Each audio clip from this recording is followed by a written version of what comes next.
Eu acho que do ponto de vista de mercado, a gente tem algumas sinalizações positivas. Eu acho que a gente deve ter uma demanda forte, tanto em etanol, pela necessidade da frota brasileira, como acho que uma confirmação da recuperação do mercado mundial de açúcar.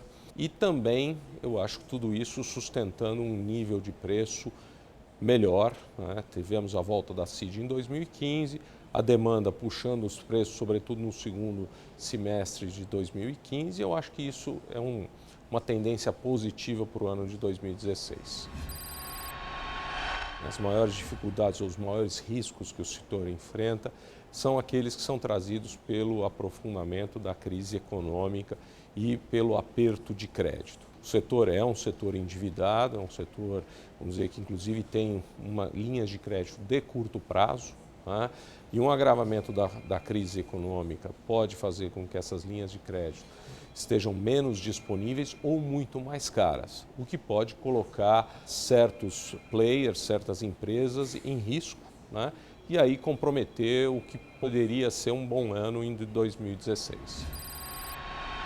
O setor é redescoberto, sobretudo no Brasil, pela questão de sustentabilidade, de clima. O etanol, acredito que volta com muita força na pauta de sustentabilidade, apoiado pela COP21.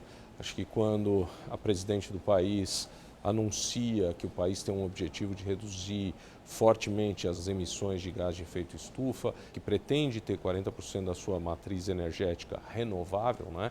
Isso, sem dúvida nenhuma, coloca de volta o etanol, seja como biocombustível, seja como energia limpa de biomassa, né? Geração elétrica a partir de biomassa, na frente de novo. O que a gente espera é que esses compromissos agora se tornem, eu diria, compromissos realmente de longo prazo, se transformem numa política de longo prazo e que haja realmente incentivos para que isso se torne uma realidade e não fique apenas um discurso. Eu acho que na questão de investimento tecnológico, o setor já fez muito. Você mesmo citou a mecanização total do setor. Nós só saímos de um momento em que a ferramenta era um facão de R$ 5 para o momento que a ferramenta é uma colhedeira com alta tecnologia embarcada de R$ 800 mil, que requer uma super formação para os operadores. Acho que a gente tem investido muito em etanol de segunda geração para aumentar o rendimento dos canaviais, para geração em caldeiras de leito fluidizável flexíveis de alto rendimento, que aí também a gente consegue um maior output de energia. Mas eu acho que o mais importante ainda está por vir. Quer dizer, a revolução que a gente viu muitas vezes dada pela biologia em grãos, por exemplo, acho que ainda isso está para ser feito nos próximos 3 a 5 anos na cana-de-açúcar, né? Eu acho que a gente deve ter, muito brevemente, canas-de-açúcar geneticamente modificadas, resistentes a variações climáticas, resistentes a pragas. A gente espera ter, em alguns anos, revolucionado o plantio de cana-de-açúcar com o desenvolvimento de sementes. A gente tem usado muita telemetria nos canaviais, drones. Quer dizer, eu acho que toda essa integração tecnológica vai fazer com que a gente talvez até tenha potencial para triplicar o rendimento por hectare em termos de etanol, açúcar e energia. Eu acho que, como todo agronegócio, tem um impacto gigantesco no desenvolvimento e na integração vamos dizer, do Brasil das fronteiras.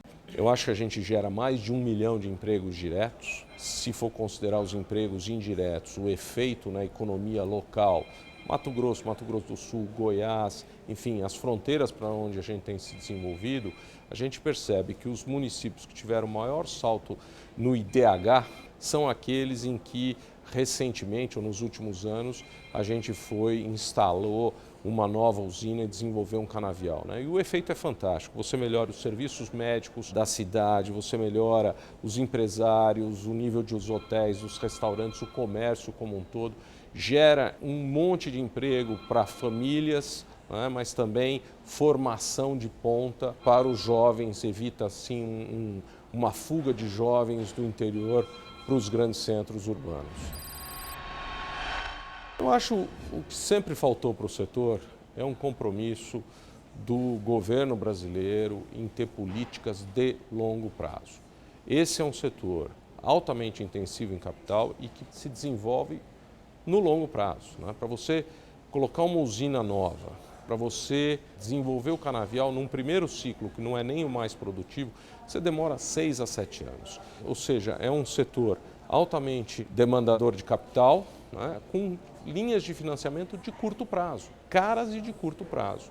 Enquanto isso não houver uma equação de longo prazo para o financiamento, não houver uma clara definição da política de preço energético, o Brasil vai continuar importando cada vez mais combustíveis frente à demanda crescente, e ao mesmo tempo vai estar desperdiçando um enorme potencial elétrico, porque acho que no canavial hoje a gente tem 3, 4 Belo Montes aí esperando para serem utilizadas.